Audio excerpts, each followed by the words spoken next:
আসসালামু আলাইকুম ভিউয়ার্স, চলে আসলাম আপনাদের মাঝে আরেকটি নিউ ভিডিও নিয়ে। আজকে আমি আপনাদের সাথে শেয়ার করব স্পেশাল চিকেন কোরমা রেসিপি।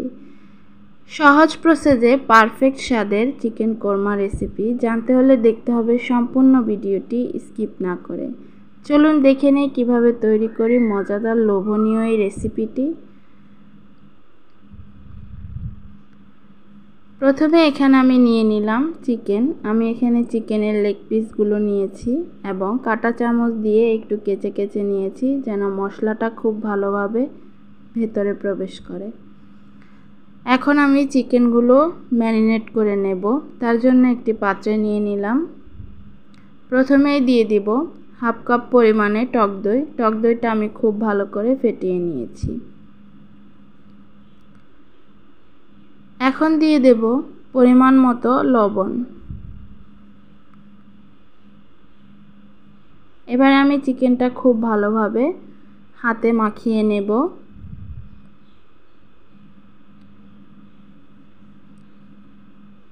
খুব ভালো করে একটু মাখিয়ে নিতে হবে যেন সবগুলো চিকেনের গায়ে ভালোভাবে টক দইটা লেগে যায়।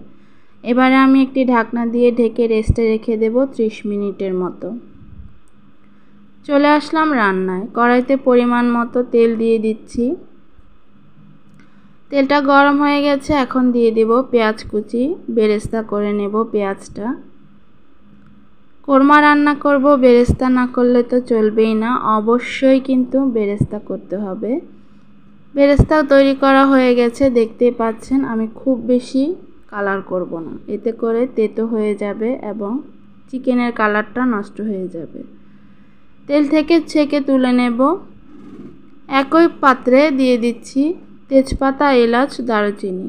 আমি যেই তেলে বেরেস্তা তৈরি করেছিলাম ওই তেলেই কিন্তু দিয়ে দিলাম। এখন দিয়ে দেব পেঁয়াজ বাটা।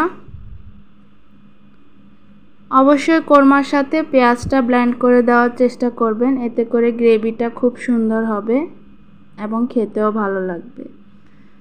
পেঁয়াজটা আমি 1 মিনিটের মতো একটু ভেজে নিয়েছি। দিয়ে দিচ্ছি 1 টেবিল চামচ রসুন বাটা, 1 টেবিল চামচ আদা বাটা।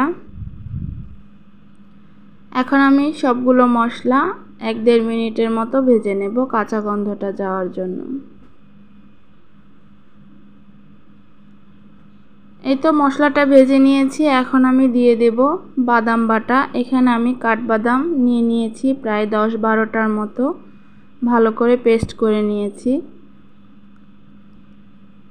এখন আমি আবারও 1 মিনিটের মতো একটু ভেজে নেব।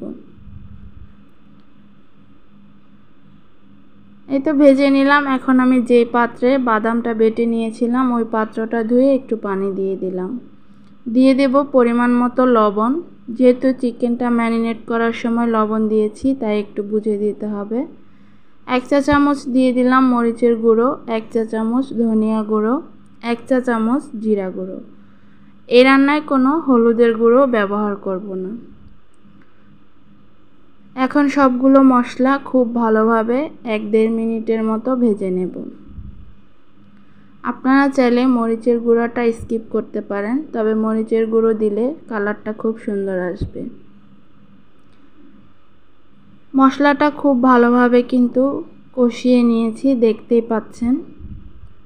একটুও পানি নেই, একদম তেল উপরে উঠে এসেছে। এখন আমি দিয়ে দিব ম্যারিনেট করে রাখা চিকেন।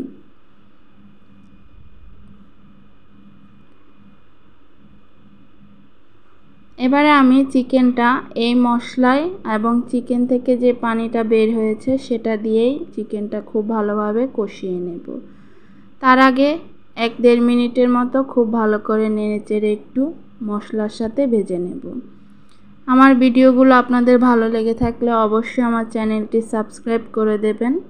পাশে থাকা বেল আইকনটি প্রেস করে দেবেন যেন ভিডিও আপলোড করার সঙ্গে সঙ্গে সবার আগে আপনার কাছে নোটিফিকেশন পৌঁছে যায়। আমার রেসিপিগুলো ভালো লেগে থাকলে অবশ্যই লাইক, কমেন্ট, শেয়ার করে দেবেন যেন আগামী দিনগুলো আমি এগিয়ে যেতে পারি। অবশ্যই ভুল ত্রুটি হলে ক্ষমা দৃষ্টিতে দেখবেন। এই তো দেখতে পাচ্ছেন আমি চিকেনটা কিন্তু একটু ভেজে নিয়েছি। এখন আমি ঢাকনা দিয়ে ঢেকে দেব 2 মিনিটের জন্য। ফিরে আসছি 2 মিনিট পর। দেখতে পাচ্ছেন অনেকটাই পানি বের হয়েছে চিকেন থেকে। এখন আমি খুব ভালো করে নেড়েচেড়ে দেব।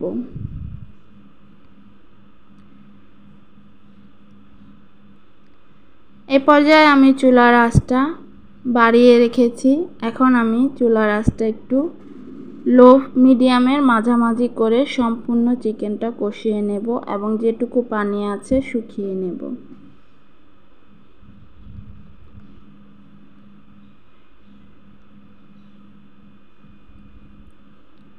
এই তো দেখতেই পাচ্ছেন চলে আসলাম 1-2 মিনিট পর। চিকেনের পানিগুলো কিন্তু শুকিয়ে গেছে, তেল উপরে উঠে এসেছে। এই পর্যায়ে আমি অ্যাড করে দেব 1 কাপ পরিমাণে লিকুইড দুধ। আপনারা চাইলে এখানে পাউডার মিল্কও ব্যবহার করতে পারেন, আমি লিকুইড দুধটাই নিয়েছি। আর দিয়ে দিচ্ছি 1 কাপ পানি। 1 কাপ পরিমাণে দুধ দিয়েছি, 1 কাপ পরিমাণে পানি। এবারে খুব ভালো করে নেড়েচেড়ে মিশিয়ে দেব। এখন আমি হাই হিটে বলক তুলে নেব। চলে আসলাম কিছুক্ষণ পর, বলক চলে এসেছে দেখতে পাচ্ছেন। দিয়ে দিলাম 8-10টা কাঁচামরিচ। কাঁচামরিচ দিলে খুব সুন্দর ফ্লেভার আসবে। আরও দিয়ে দিয়েছি 1 চা চামচ চিনি রান্নার ব্যালেন্সের জন্য। যেহেতু কোরমার টেস্টটা একটু মিষ্টি মিষ্টি হয়, তাই অবশ্যই চিনিটা দিতে হবে।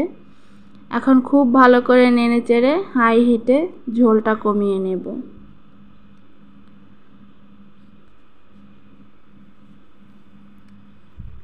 চলে আসলাম কিছুক্ষণ পর। দেখতেই পাচ্ছেন ঝোল কিন্তু অনেকটাই কমে গিয়েছে এবং ঘন হয়ে এসছে।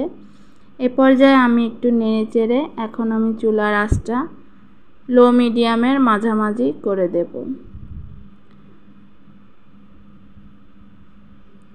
এ পর্যায়ে আমি দিয়ে দেব 1 চা চামচের থেকেও একটু কম জিরা গুঁড়া। আর দিয়ে দিব পেঁয়াজ বেরেস্তা, একটু উপর থেকে এভাবে ছড়িয়ে দেব। চুলার আঁচটা কিন্তু আমি একেবারে লো ফ্লেমে রেখেছি। আস্তে আস্তে আমি বাকি কাজটা করে নেব। একটু নেড়েচেড়ে সেট করে দিলাম। এখন ঢাকনা দিয়ে ঢেকে দিলাম আবারও 1-1.5 মিনিটের জন্য। চলে আসলাম 1-1.5 মিনিট পর। দেখতেই পাচ্ছেন এখন আমি খুব ভালো করে নেড়েচেড়ে চিকেনের সাথে পেঁয়াজ বেরেস্তাটা মিশিয়ে দেব। আমার রান্না কিন্তু প্রায় কমপ্লিট। আমি এতটুকু ঝোল রাখবো এবং ঠান্ডা হলে আরেকটু ঘন হয়ে যাবে। এবারে আমি চুলা থেকে নামিয়ে নেব। অবশ্যই আপনারা এভাবে ট্রাই করবেন চিকেন কোরমা। খুবই সহজে কিন্তু ঘরে থাকা উপকরণ দিয়ে বানিয়ে ফেলতে পারেন মজাদার পারফেক্ট স্বাদের চিকেন কোরমা। এবারে আমি চুলা থেকে নামিয়ে নেব। আমি একটা পাত্রে নিয়ে নিয়েছি। দেখতে পাচ্ছেন কতটা লোভনীয় হয়েছে, মাশাআল্লাহ। কালারটা কিন্তু দারুণ এসেছে। আজকের মতো এখানেই বিদায়। সবাই ভালো থাকবেন। আল্লাহ হাফেজ।